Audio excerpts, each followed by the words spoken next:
దానియేలు గ్రంథము 6వ అధ్యాయము. తెల్లవారుజామున రాజు వేగిరమే లేచి సింహముల గుహ దగ్గరకు త్వరపడిపోయెను. అతడు గుహ దగ్గరకు రాగానే దుఃఖస్వరముతో దానియేలును పిలిచి, జీవము గల దేవుని సేవకుడవైన దానియేలు, నిత్యము నీవు సేవించుచున్న నీ దేవుడు నిన్ను రక్షింపగలిగెనా అని అతనిని అడిగాను. అందుకు దానియేలు, రాజు చిరకాలము జీవించునుగాక, నేను నా దేవుని దృష్టికి నిర్దోషినిగా కనబడితిని గనుక ఆయన తన దూతనంపించి సింహములు నాకు ఏ హానియూ చెయ్యకుండా వాటి నోళ్లు మూయించెను. రాజా, నీ దృష్టికి నేను నేరము చేసిన వాడను కాను గదా అనెను. రాజు ఇందును గూర్చి యతి సంతోషభరితుడై దానియేలును గుహలో నుండి పైకి తీయుడని ఆజ్ఞయ్యగా బంట్రౌతులు దానియేలును బయటికి తీసిరి. అతడు తన దేవుని యందు భక్తి గలవాడైనందున అతనికి ఏ హానియూ కలుగలేదు. రాజు ఆజ్ఞ ఇయ్యగా దానియేలు మీద నింద మోపిన ఆ మనుషులను వారు తోడుకొని వచ్చి సింహముల గుహలో పడద్రోసిరి. వారిని, వారి కుమారులను, వారి భార్యలను పడద్రోసిరి. వారా గుహ అడుగునకు రాక మునిపే సింహముల పాలైరి. సింహములు వారి ఎముకలను సహితము పగుల గురికి పొడి చేసెను. చదవబడిన ఈ వాక్యంలో సన్నివేశం ఏంటో మీ అందరికీ తెలుసు. రాజైన దర్యావేషు ఏలుబడిలో దానియేలు ఓ మంచి హోదాలో ఉన్నాడు. ఆస్థానంలో దానియేలు వాస్తవంగా ఆ ప్రాంతానికి ఒక బానిసగా వచ్చిన వ్యక్తి.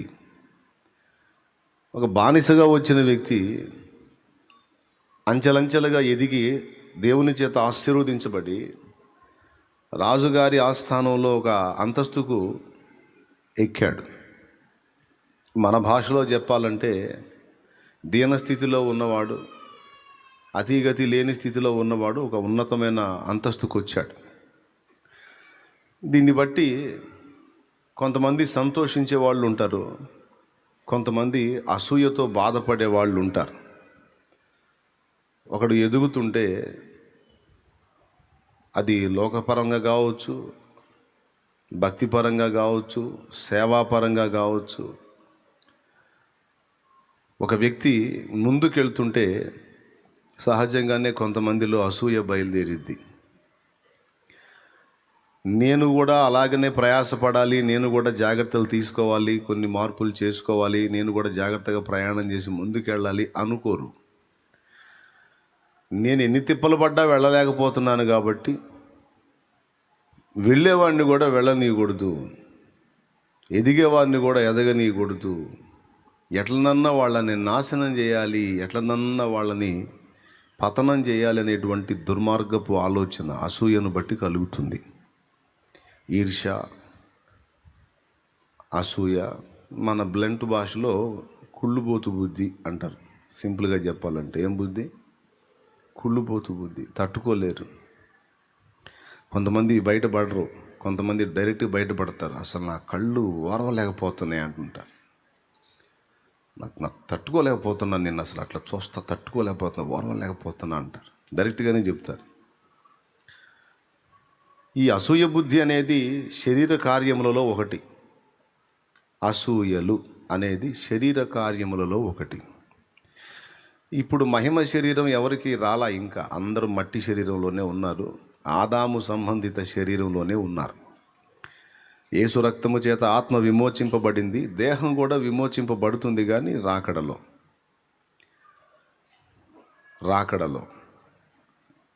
విమోచన దొరుకుతుంది. అప్పుడు మహిమ శరీరం వస్తుంది. అప్పటిదాకా ఈ మట్టి శరీరం, దీని తాలూకు చర్యలు అనేవి మనలో కనపడతానే ఉంటాయి. ఈ శరీర కార్యాలలో ఒకటి అసూయలు. ఇది గలతీ పత్రిక 5:19 నుంచి మనం చదివితే, శరీర కార్యములు ఏవనగా అని మొదలుపెట్టి అక్కడ చెప్తాడు. జారత్వము, అపవిత్రత, కాముకత్వము, విగ్రహారాధన, అభిచారము, ద్వేషములు, కలహము, మత్సరము అంటే కూడా దాదాపు దీనికి సంబంధించింది. క్రోధములు, కక్షలు, భేదములు, విమతములు, అసూయలు. అద్దుగో అసూయ. ఇప్పుడు ఆడు బతికేదో ఆడు బతుకుతున్నాడు, నీ బతికేదో నువ్వు బతుకుతున్నావు. ఆమె బతికేదో ఆమె బతుకుతుంది, నీ బతికేదో నువ్వు బతుకుతున్నావు.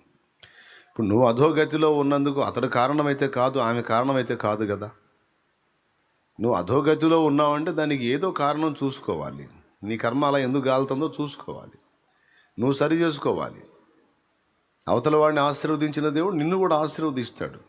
సో నీ లోపాలేంటో చక్క తీసుకొని నువ్వు కూడా అవతల వాళ్ళలాగానే జాగ్రత్తగా ప్రయాణం చేసి పైకి ఎక్కడానికి ట్రై చేయాలి. కానీ అవతల వాడి మీద అసూయ, మత్సరము మరియు అసూయ కలిగి అవతల వాడిని పతనం చేయాలనుకునేటువంటి బుద్ధి ప్రమాదకరమైన బుద్ధి.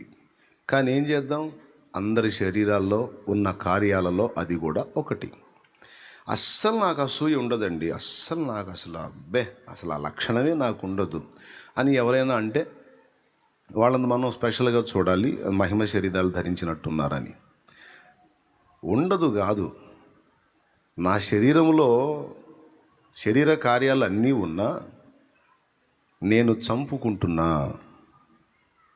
కొంతమంది ఏం చేస్తారంటే ఈ శరీర కార్యాలని నిరంతరం చంపుతూ ఆత్మ సంబంధమైన జీవితాన్ని జీవించడానికి ప్రయాసపడతారు. కొంతమంది సగం శరీర కార్యాలు, సగం ఆత్మ కార్యాలు రెండు చేస్తారు. ఎక్కువ శాతం ఇదే ఉంటుంది. 90% మంది రెండిటిని కలగా పొలగం చేసి నడుస్తూ ఉంటారు.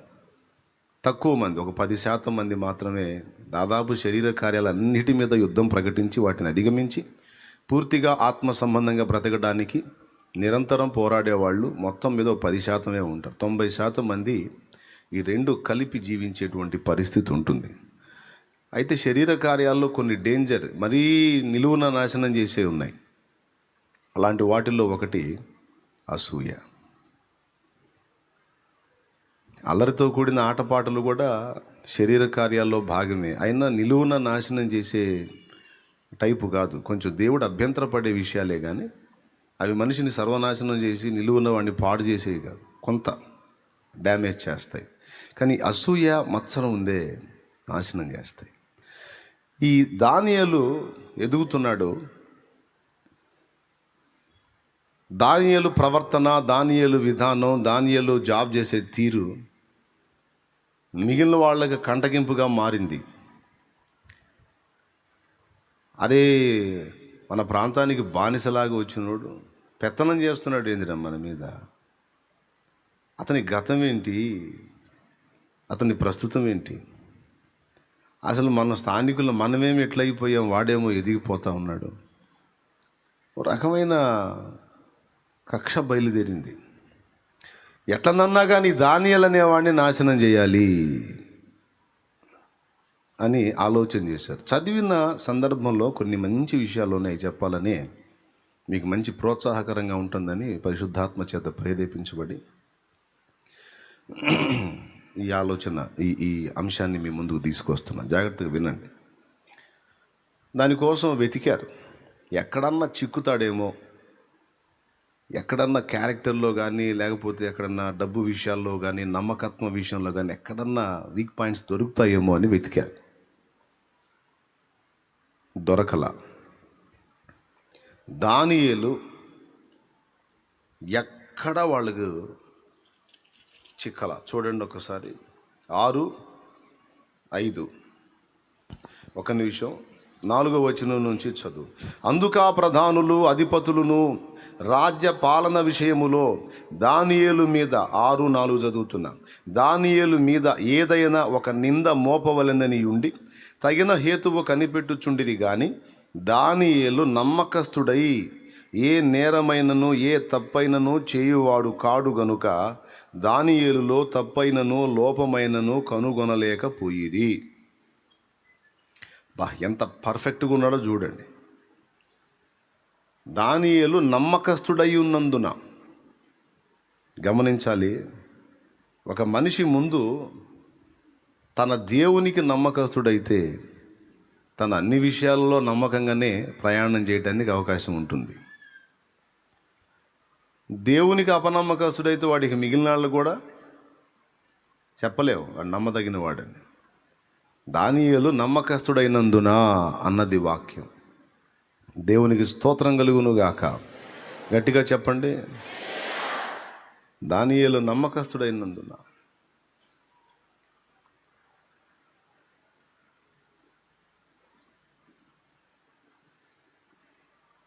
ఏ తప్పైనను నేరమైనను చేసేవాడు కాడు గనుక ఎక్కడా లోపం కనుక్కోలేకపోయారు, ఒక తప్పును పట్టలేకపోయారు. ఈ నమ్మకస్తుడైనందున అనే మాట గుర్తుపెట్టుకోవాలి. ఇది మన క్రైస్తవ జీవితానికి చాలా ముఖ్యమైన సంగతి. ఎందుకంటే నమ్మకత్వానికి పెద్ద పీట వేశాడు దేవుడు. మన దీవెనలు, మెండైన దీవెనల రహస్యం కూడా నమ్మకత్వం మీదే ఆధారపడి ఉంది.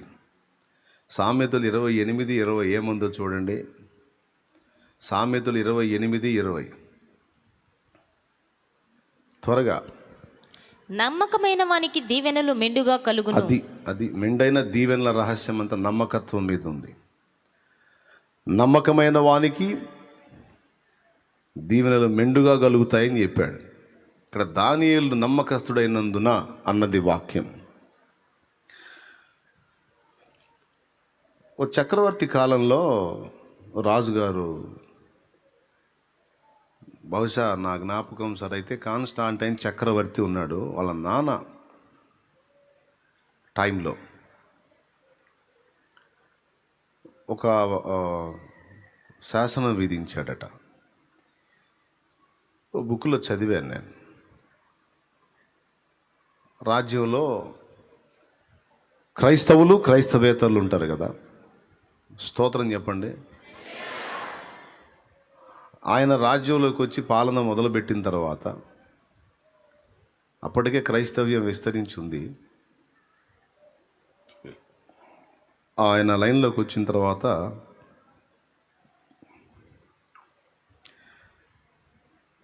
క్రైస్తవులైన వాళ్ళు ఎంతమంది మన ఈ ప్రభుత్వంలో జాబ్స్లో ఉన్నారో సెర్చ్ చేయమన్నాడు.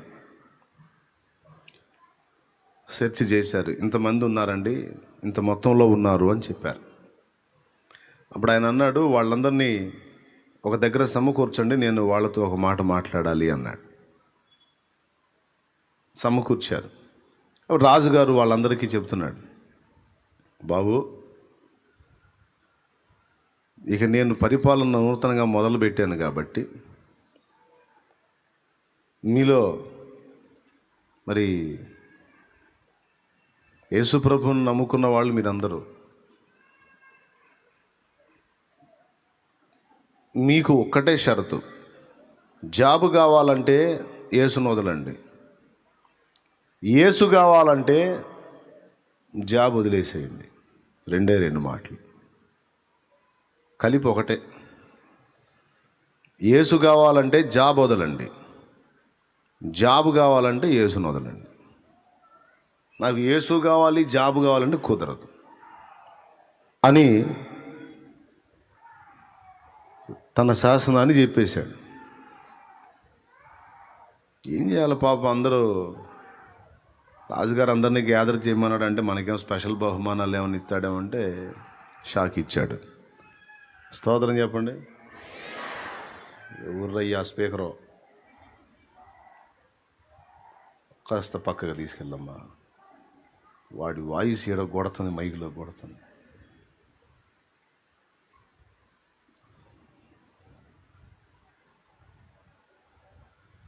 ఫలానా రోజుకల్లా మీ అభిప్రాయాన్ని తెలియజేయండి అని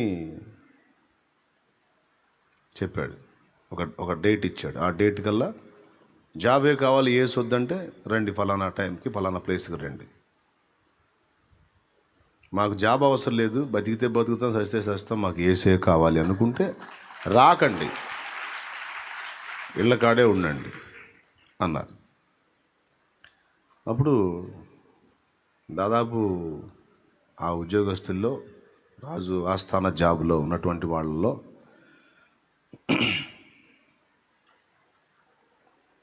రెండు భాగాలు ఇళ్ళకాడ ఆగిపోయారు. రెండు భాగాలు రాజు దగ్గరికి వెళ్ళారు.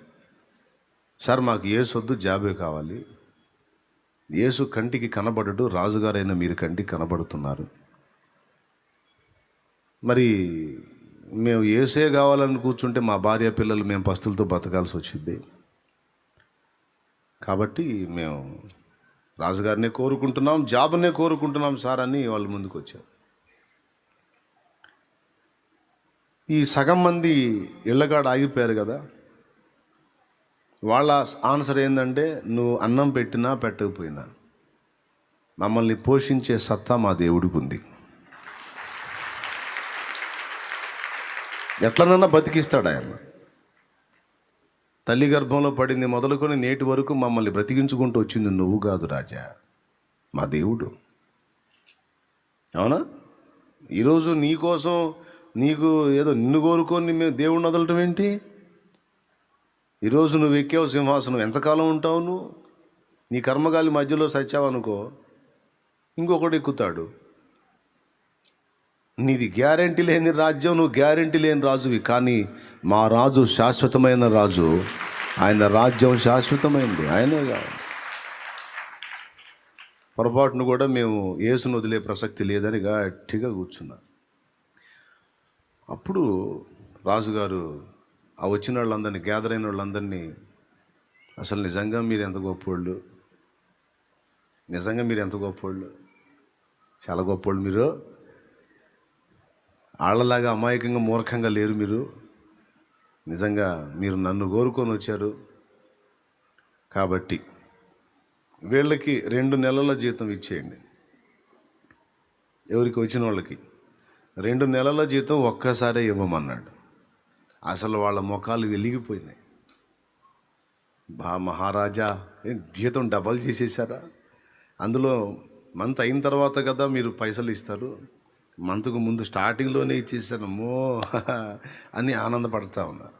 అందరి చేతికి ధనం వెళ్ళిన తర్వాత ఇక మీరందరూ ఇక జాబ్కు రావద్దన్నాడు. అది ఇళ్ళ దగ్గర ఎంతమంది ఆగారు, వాళ్ళ పేర్లు గుర్తున్నాయా? అవును సార్, ఫలానా ఫలానా, వాళ్ళ మొత్తాన్ని జాబ్స్కి తీసుకోండి అన్నాడు. ఉద్యోగానికి తీసుకోండి, వీళ్ళందరినీ పంపించేసాను.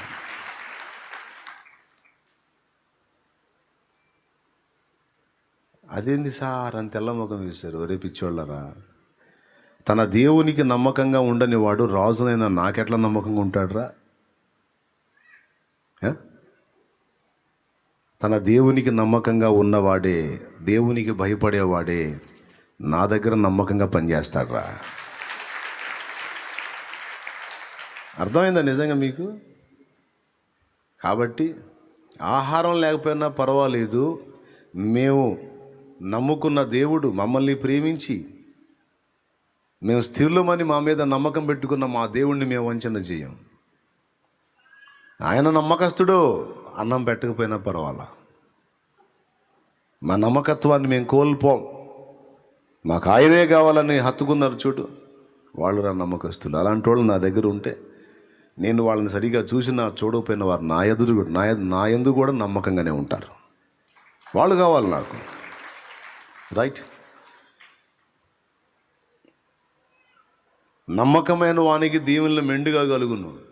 ఇదే ట్విస్ట్ ఇక్కడ పాయింట్ ఏంటంటే, దానియేలు కూడా అలా నమ్మకస్తుడుగా ఉన్నాడు, నమ్మకంగా ఉన్నాడు.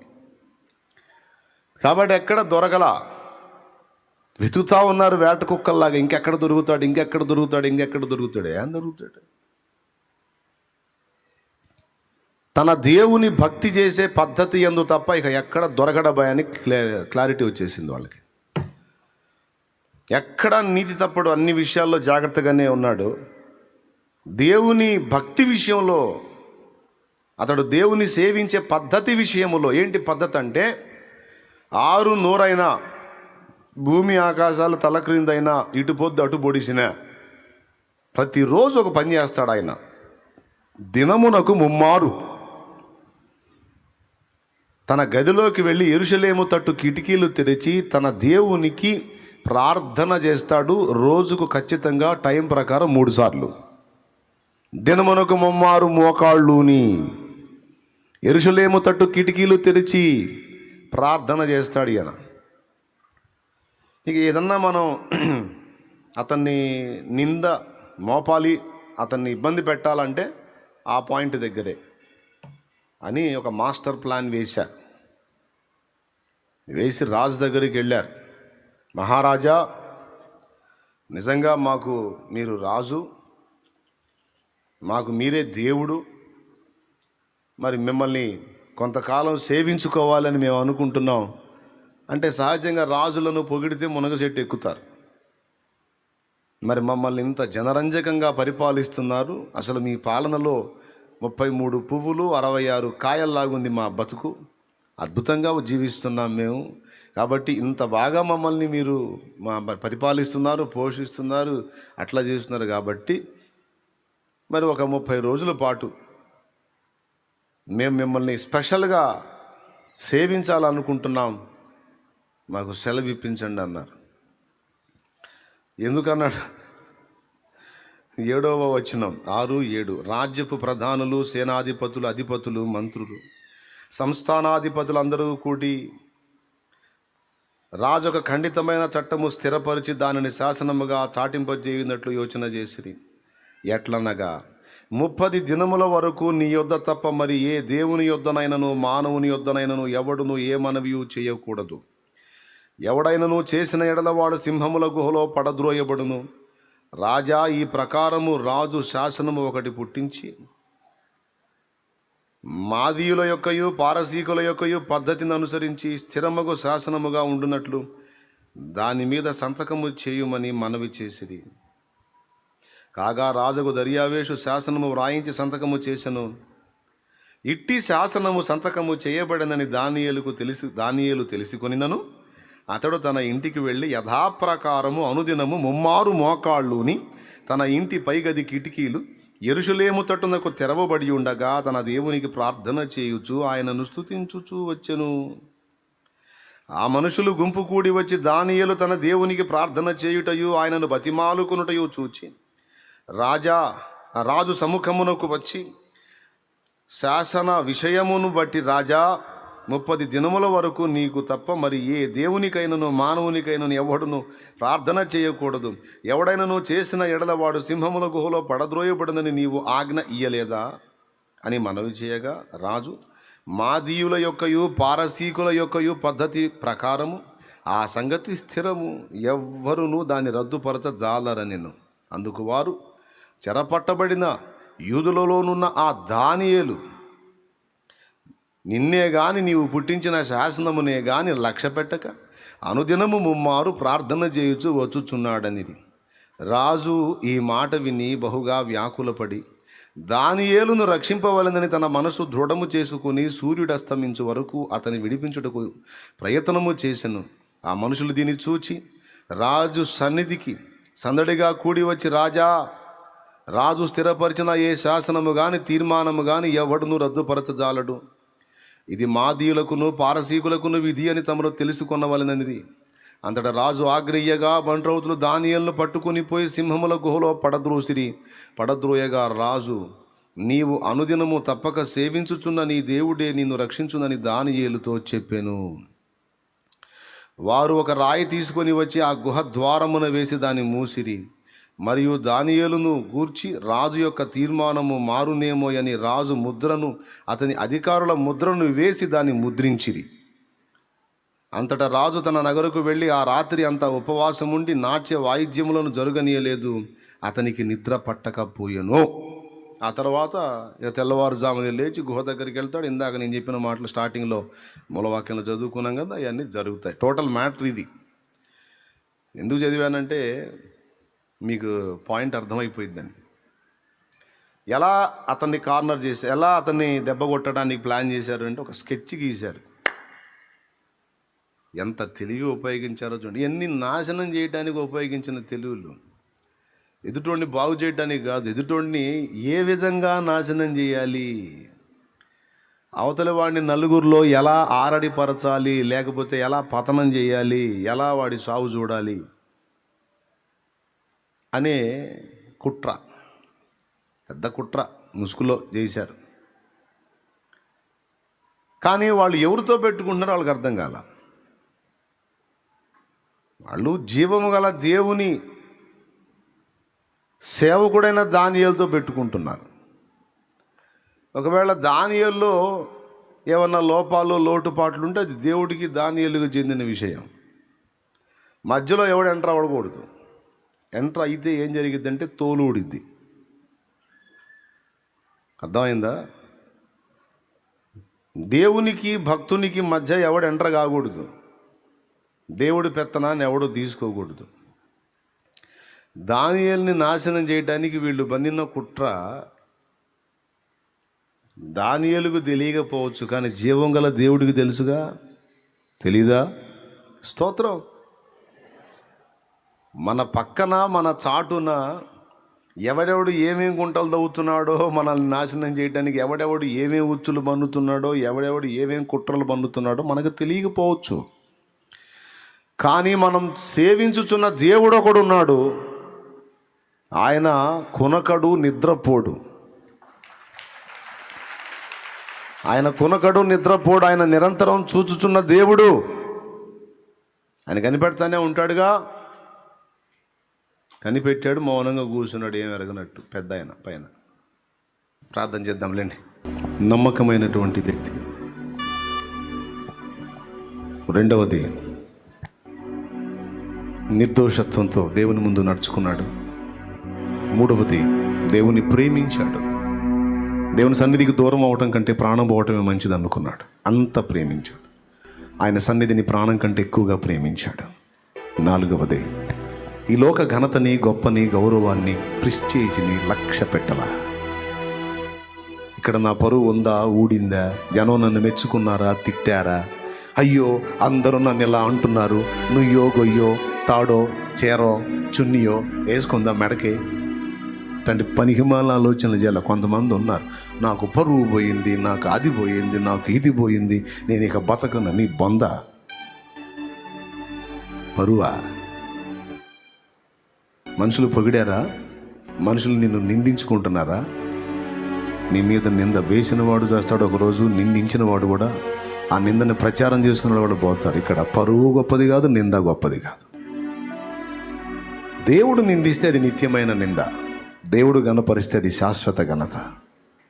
కాబట్టి ఇహ సంబంధంగా ఘనతలని, గౌరవాలని, పరువులని, ప్రతిష్టలని, పొగడ్తలని, సన్మానాల్ని లెక్క చేయొద్దు. అవమానాలు ఎదురైతే దాన్ని బట్టి సంతోషించారు అపోస్తలులు. ఈ నామమును బట్టి దూషణ పాలైనందుకు, ఈ నామమును బట్టి అవమానం పొందినందుకు, ఈ నామమును బట్టి దెబ్బలు తిన్నందుకు, హింస పొందినందుకు పాత్రులమని ఎంచబడ్డాం. బా, ఎంత ధన్యులం మనం, ఎంత ధన్యులని. దాన్ని బట్టి సంతోషపడ్డారు. దేవుణ్ణి బట్టి వాళ్ళ ఘనత వస్తే అది ఇబ్బందిగా ఫీల్ అయ్యారు. దేవుణ్ణి బట్టి అవమానం వస్తే అది దాన్ని వాళ్ళు ఎంజాయ్ చేశారు.